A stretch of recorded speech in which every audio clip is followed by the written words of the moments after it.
प्रशिक्षण आईएएस के online platform पर आप सभी का स्वागत है। आज के एपिसोड में हम लोग चर्चा करेंगे यमन में निमिषा प्रिया जो नर्स हैं भारत की, उनको जो फांसी की सजा दी गई है उस पर एक बड़ी जो अपडेट आई है और उसके क्या इंपैक्ट्स हैं, भारत की विदेश नीति या भारत की जो विदेश मंत्रालय है वो इस मामले में कैसे इन्वॉल्व है, क्या कुछ ऐसा हुआ है जिसके चलते भारत की एक डिप्लोमेटिक विक्ट्री अभी कही जा रही है, जो नया अपडेट निमिषा प्रिया के बारे में सामने आया है और भारत और यमन के बीच में किस तरीके से तल्खियां रही हैं या जो अलग अलग उनके मतभेद भी रहे हैं, जिसके चलते कई बार ये सोचा गया कि निमिषा प्रिया शायद न बच पाए, जो उनको फांसी की सजा दी गई है। तो सबसे पहले तो बैकग्राउंड जानना जरूरी है कि हुआ क्या है, उसके बाद आगे और आयामों पर चर्चा करेंगे।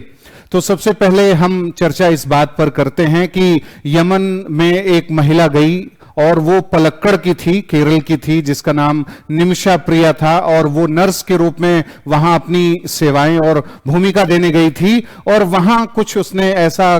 काम किया जिसके चलते उसे फांसी की सजा दी गई और कल यानी 16 जुलाई को उसे फांसी होनी थी यमन में, लेकिन अभी जो खबर आई है उसकी फांसी की सजा को पोस्टपोन कर दिया गया है, यानी अभी टाल दिया गया है। लेकिन यह नहीं है कि उस फांसी की सजा को पूर्ण रूप से क्षमादान दे दिया गया है या उसे मुक्त कर दिया गया है, बरी कर दिया गया है। लेकिन बहुत लंबे समय से इस चीज पर भी लोग इंतजार कर रहे थे कि कम से कम उसकी फांसी की सजा पर रोक तो लगे, क्योंकि उस महिला ने, निमिषा प्रिया ने भारत के विदेश मंत्रालय से गुहार लगाई, उसकी माता ने भारत के विदेश मंत्रालय से गुहार लगाई और उसके साथ साथ केंद्र सरकार में भी याचिका दायर की गई। सुप्रीम कोर्ट ने केंद्र सरकार से पूछा कि भाई इस पर क्या किया जा सकता है। ये सब 2-3 दिनों का घटनाक्रम है जिस पर सुप्रीम कोर्ट और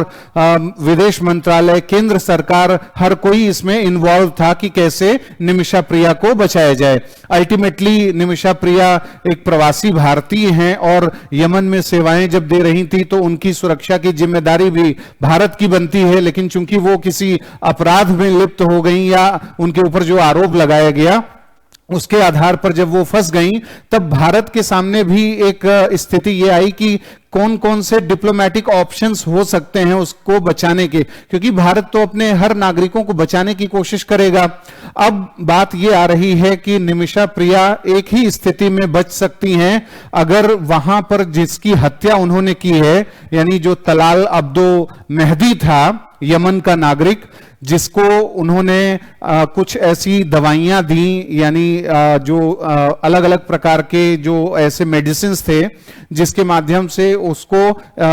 एक टारगेट करने की उन्होंने कोशिश की, लेकिन उन्हें यह नहीं लग रहा था कि उसकी मौत हो जाएगी और ज्यादा ओवरडोज की मात्रा के चलते जो है उसकी मौत हो गई, वो जो दवाइयां दी गई। और उसके बाद निमिषा प्रिया ने, उनके ऊपर आरोप है कि उसके शरीर के टुकड़े टुकड़े करके एक वाटर टैंक में उसे प्रवाहित कर दिया, जिसके बाद जो है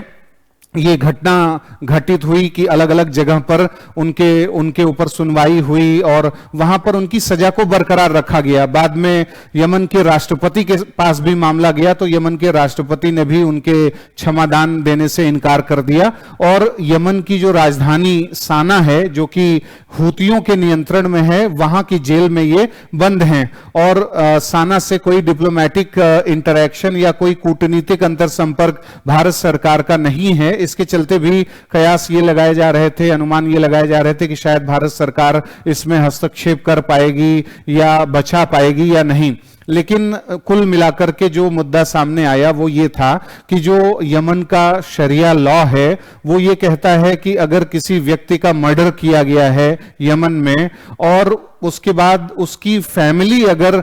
उस अपराधी को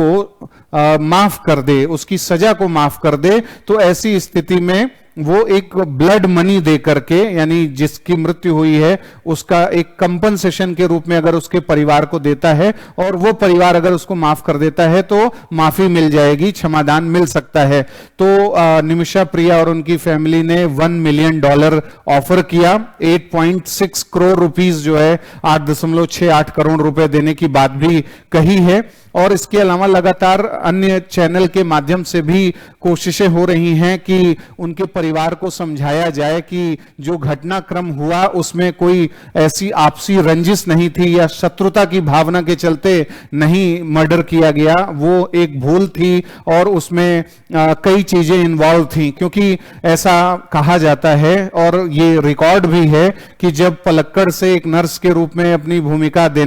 अदा करने गई थी यमन में निमिषा प्रिया, तो वहां पर नर्स के साथ साथ जब उन्होंने अपना काम करना शुरू किया और कुछ कुछ उनको प्रोफिशिएंसी अपने काम में आने लगी, कुछ कुशलता और दक्षता उन्होंने जब हासिल की अपने बिजनेस में, तो उनको ये लगा कि अब हम एक नर्सिंग होम बना सकते हैं, हम एक बड़ा हॉस्पिटल भी बनाएं। और उसको चलाने के लिए उनको एक यमन के नागरिक की जरूरत थी, क्योंकि यमन का कानून कहता है कि वहां पे कोई हॉस्पिटल वगैरह अगर किसी दूसरे देश का नागरिक आकर के बनाना चाह रहा है तो वहां के नागरिक का सपोर्ट और उसका पार्टिसिपेशन उसमें चाहिए। तो इन्होंने, निमिषा प्रिया ने, वो जो मेहदी था उसके साथ कनेक्शंस बनाए और धीरे धीरे इस हॉस्पिटल को बना करके आगे काम करने लगी। लेकिन वो जो मेहदी व्यक्ति था उसने इनके ऊपर डोमिनेट करना चाहा, इनको हैरेस किया, इनके साथ शारीरिक स्तर पर दुर्व्यवहार किया, फिजिकल जो है शोषण किया, असॉल्ट किया, इनको अपनी पत्नी के रूप में पेश किया, इनके मॉर्फ्ड पिक्चर्स लगा करके अन्य लोगों को दिखाए कि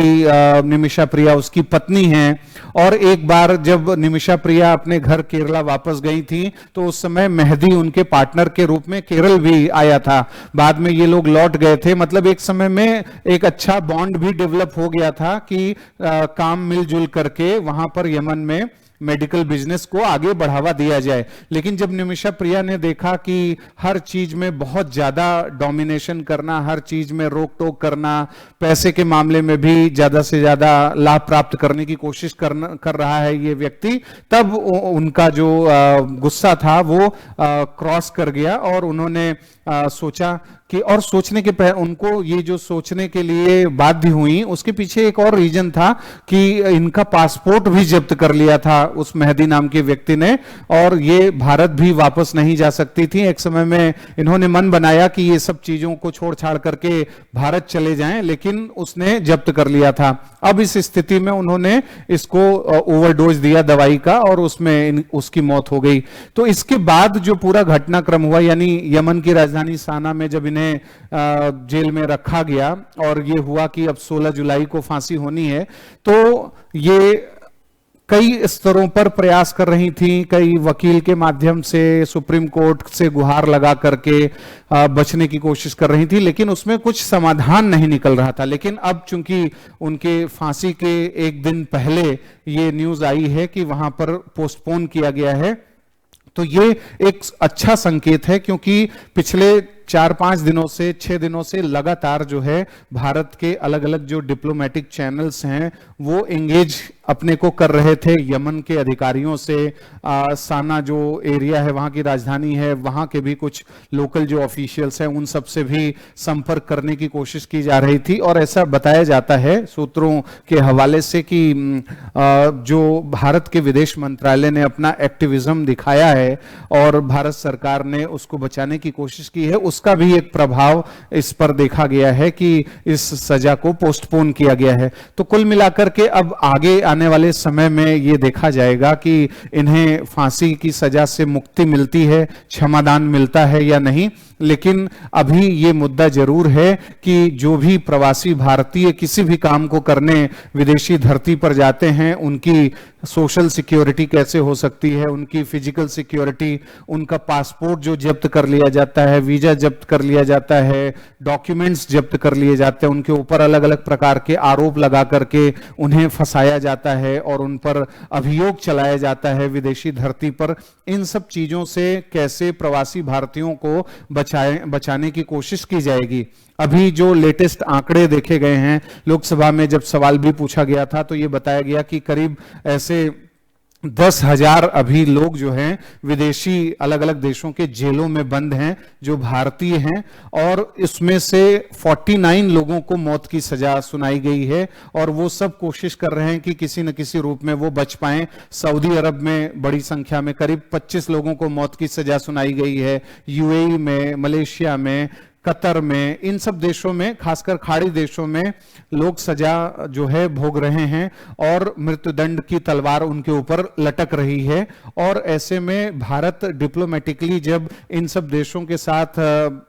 जो कम्युनिकेशन करेगा डिप्लोमेटिक स्तर पर भी, तब जाकर के ये सब चीजों का थोड़ा समाधान हो पाएगा। लेकिन यहां सिक्के का दूसरा पहलू ये भी है कि अगर कोई विदेशी धरती पर प्रवासी भारतीय गया है तो उसे एक जिम्मेदारी भरे भाव के साथ काम करना भी जरूरी है। उसकी भी जिम्मेदारी बनती है कि भारत के विदेश मंत्रालय को बैकफुट पर न ले आए। उसकी भी जिम्मेदारी बनती है कि भारत सरकार का जो पोजीशन है उसे डाउन न करे। अब कोई बहुत ही गंभीर अपराध करेगा, वाकई में किसी को मारेगा, मर्डर करेगा, तो ऐसी स्थिति में भारत सरकार के सामने भी दुविधा होगी। और हमें केवल किसी एक व्यक्ति से तो दूसरे देश में संबंध निभाना नहीं है, पूरे देश के साथ आर्थिक संबंध, सामरिक संबंध और अन्य प्रकार के संबंधों को भी देखना होता है। इसलिए जरूरी यह है, क्योंकि बहुत से लोग क्वेश्चन मार्क उठा देते हैं कि एक एक नागरिक की सुरक्षा भारत सरकार की जिम्मेदारी है। यह बात तो बिल्कुल सही है कि भारत सरकार की ही जिम्मेदारी है,